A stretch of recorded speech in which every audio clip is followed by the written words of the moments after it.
Hey, good evening, everybody. It's your OPA Judge Carl Chung here again, and doing a little bit of 2015 review. So far, we've done bodybuilding, bikini, and what else have we done? I think I've done three categories. Oh, men's physique. So sorry for the delay, but I'm trying to grab as much time as I can whenever, out of a busy schedule to do this for you guys. Okay. I love doing it, so hopefully you enjoy it. All right, tonight, let's talk about figure. Okay? Now, regarding to figure, there's been a bit of a transition sometimes, where back in the days, like figure girls almost look as hard as physique girls. Okay? Of course, female physique didn't exist back then, and they have gone through, where the stage they have softened up to be a little bit slightly more on the softer feminine side. Okay? So ever since then, the scene has changed a little bit, but of course, to every change, there's a bit of adjustment period where, how soft can it be, how hard can it be, okay? So we're gonna discuss about that and relate that to 2015. Now, what makes a figure girl? Okay, now a figure athlete, of course, I would say it has a bit more of a has to have genetic advantage, okay?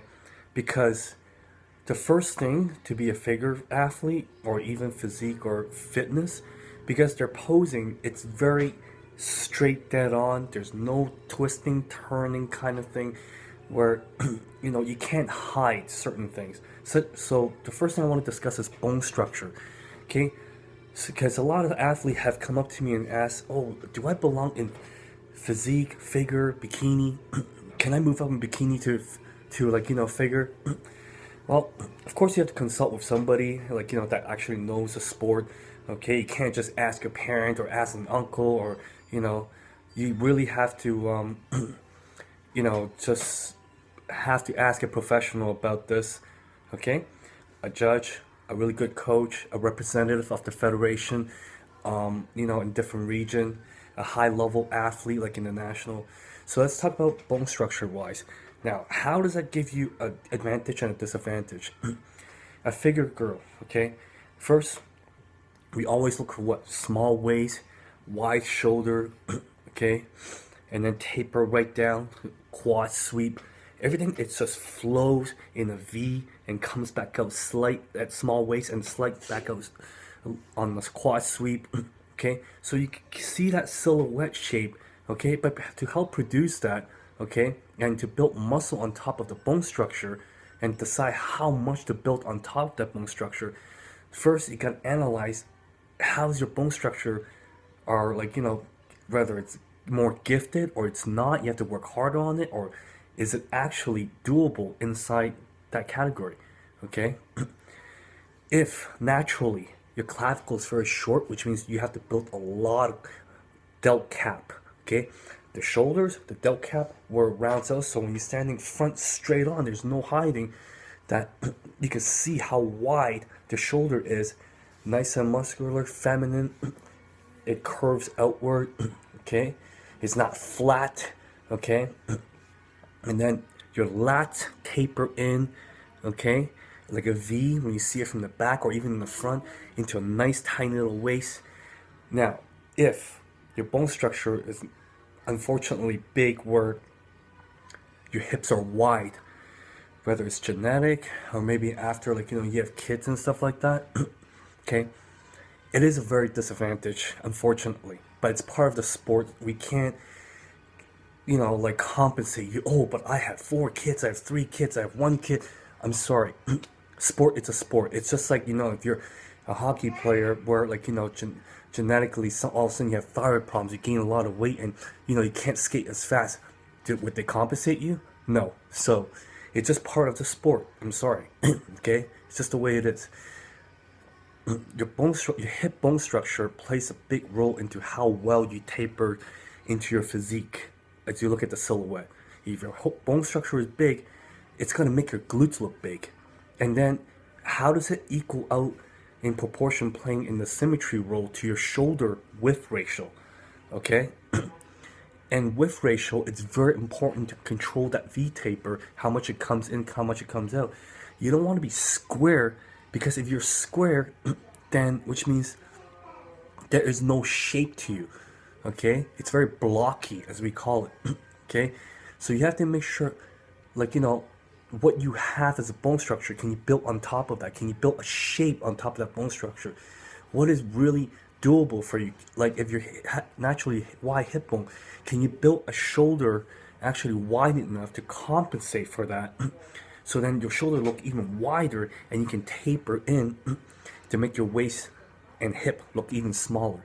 And then from the back view, can you make your hip look small enough as an illusion to actually make your glute look not like expanded outward or flare out, but rather it tapers in as well, where on the side of the glutes from the rear, when an athlete's standing properly, that you can see kind of like the dimple, the side glute dimple, okay?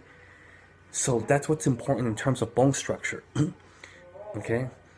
And another thing in terms of bone structure is your kneecap size, okay? If your kneecaps are naturally really big, okay, it's gonna hurt in a way where, again, how does it compare to the size of your legs? If your kneecaps are so big already, okay, your bone structure are big, your quads, no matter how small you can slim them, okay, but then your kneecap will never shrink, okay? So you got to make sure that, like, you look at the whole symmetry size, whole ratio. Does it actually conform with each other?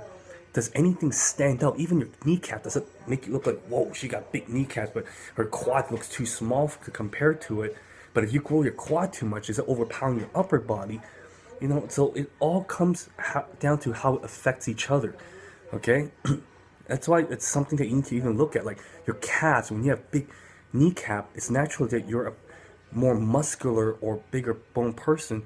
Is your calves too big in comparison to your thighs? And then if you're trying to build your thighs bigger to compensate for it, how about to your waist size now? How about to your lat size? Is your shoulder too narrow then? You don't want to be looking like upside down martini glass, okay? So these are things you need to look at. Now, another thing about bone structure is rib cage. A lot of girls, like I've seen that I've known were competed with big rib cage. It's not a big deal if you can compensate for it, knowing how to either vacuum in a little bit, keep your stomach tight, or you just gotta know how to really define yourself, condition yourself to create that illusion, okay? So, but then if it really makes a huge difference where it expands so much outward that your hip, it's also wide, so you become straight and blocky on the side here rather than taper in.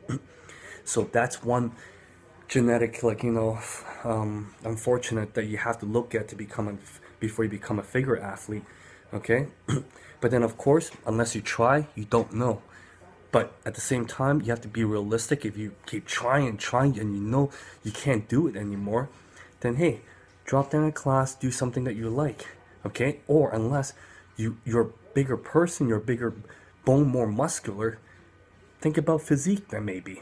Female physique. Maybe you could jump a class, build even more, a little bit more mass to it, okay? And also, of course, jumping condition as well, because you can't jump size and forget about conditioning, okay?